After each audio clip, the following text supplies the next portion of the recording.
You have never made an independent financial decision in your entire life. Every time you've swiped a card, asked for a raise, or avoided looking at your bank account, you are running a script. A script written for you before you could even count. By the end of this, you will see the invisible architecture of that programming, a blueprint handed down through generations. And the stakes are this: you are living out a financial story that is already finished unless you learn how to pick up the pen. Your relationship with money began as a feeling. It was the tension in the room when the mail arrived, the specific way your parents' voices changed when they talked about bills.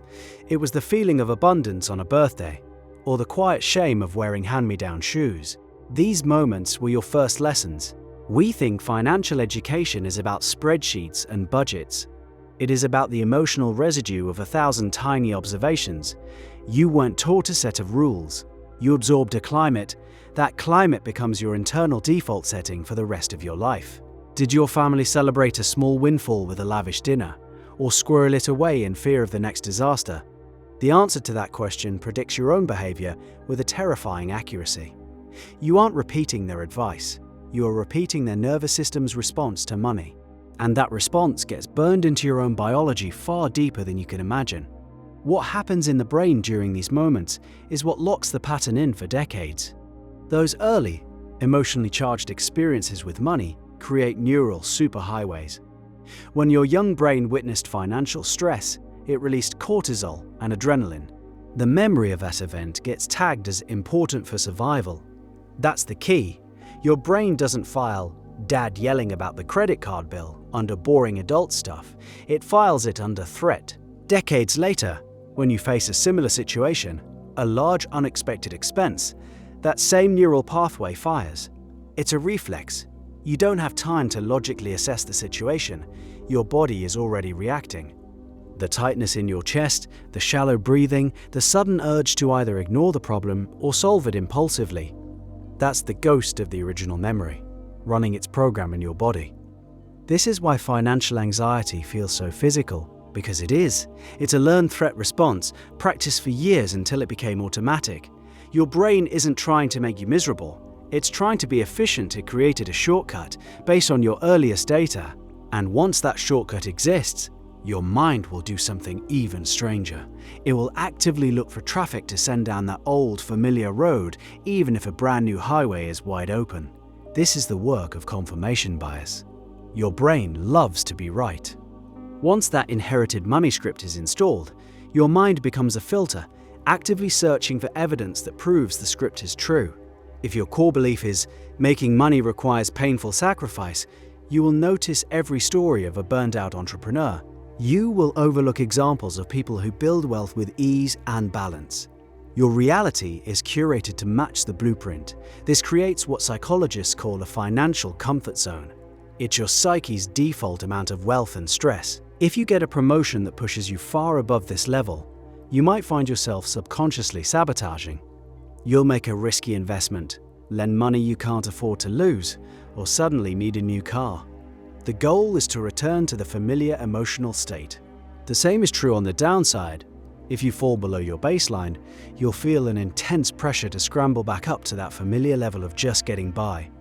You're like a thermostat, automatically adjusting to maintain a preset temperature. That temperature was set in your childhood home. So you have a script you didn't write, and a brain actively filtering reality to make you stick to it.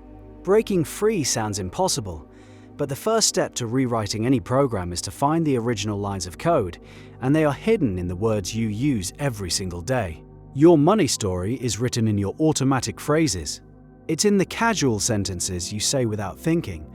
"Oh, we could never afford that. Money doesn't grow on trees. Another day, another dollar. They must be cheating to be that rich." These are not harmless expressions. They are mantras. They are the operating instructions for your financial life, spoken out loud. The work is to become an archaeologist of your own language. For the next week, carry a small notebook or open a note on your phone. Every time you talk or think about money, write down the exact phrase that comes to mind. Pay attention to the first thought that surfaces when you hear words like debt, salary, investment, or luxury. The patterns that emerge will be startlingly clear. You will see the voice of your mother, your father, your grandparents. You will find the exact moment the belief was formed. Someone who grew up hearing "it's better to be happy than rich" will feel a deep sense of guilt when they start to succeed financially, as if they are betraying a core family value. This narrative is the software, but simply identifying the flawed code is insufficient. You cannot logic your way out of a feeling that's been wired into your body for 20, 30, or 40 years. To change the code, you have to create a new competing experience. All the financial advice in the world, all the budgets, the apps, the investment strategies will fail if it's applied to the old emotional hardware. It's like trying to run modern software on a computer from 1995. The system crashes. The reprogramming process begins with creating new emotional data points related to money. These actions must be small, deliberately small. Their purpose is to create a new memory, a new feeling that directly contradicts the old script. If your inherited script is one of scarcity, your reprogramming action might be to buy one high-quality coffee from a place you love. As you drink it, your only job is to feel the sensation of abundance. No guilt, no mental calculation of what else you could have spent it on.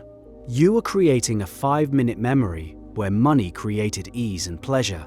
You are building a single cell of a new experience. If your script is a fear of investing, rooted in stories of your family losing everything, your action is to open a brokerage account and deposit $10. The purpose is not to make a return. The purpose is to perform the action and have nothing bad happen. You are creating a memory where the word invest is linked to a feeling of safety and control. These are tiny acts of defiance against your own history. They feel insignificant.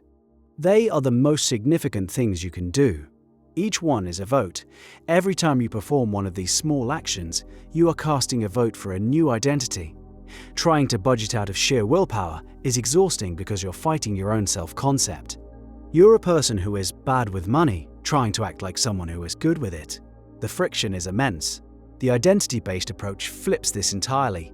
You start with the actions. Each guilt-free coffee, each $10 investment, is a piece of evidence. It's a vote for the identity of "I am a person who is calm and intentional with money." One vote changes nothing. 10 votes feel like a fluke, but 100 votes start to shift the election. The tally changes. Your brain, which loves evidence, starts to see a new pattern emerging. Your own behavior becomes the most compelling argument for who you are now. Critics might see this as a version of faking it. The data points to something more substantial. You are acting your way into a new state of belief. The brain believes your actions more than it believes your affirmations. Over time, you stop trying to follow a budget and simply become the kind of person who doesn't spend more than they have. The behavior is an outcome of the new identity, a downstream effect. This process builds an entirely new foundation, but the old building is still there, just beneath the surface. What happens when a storm hits? The old programming is never erased. Memory consolidation in the brain is incredibly robust. Those neural pathways formed in childhood are permanent. What you are doing is building a new, more efficient, and more desirable pathway next to it. Through repetition, you make this new path the default. It becomes the road more traveled. Your brain, in its quest for efficiency, will start using it automatically. The old path gets overgrown from disuse, but in moments of extreme stress, a job loss, a market crash, a medical emergency, your brain might revert. It will search for the oldest, strongest survival map it has. You will feel that old panic rise, that familiar urge to hide, or to spend impulsively, or to freeze. This is the critical moment. The work you've done gives you one thing you never had before: a choice. You can now observe that feeling rising without being consumed by it. You can see the old program trying to run. You can label it: this is the old scarcity wiring. This is my father's fear. This is an echo. That awareness is the override switch. It creates a split second of space between the stimulus and your response. In that space, you can intentionally choose to send the traffic down the new road. You can choose the new response. You are no longer a passenger in your own financial life. You are at the wheel. The story of your financial past was a gift or a burden you were handed without consent. The story of your future is the one you write with every choice, starting now. And this same inherited programming dictates more than just your bank account. It quietly shapes your entire definition of success.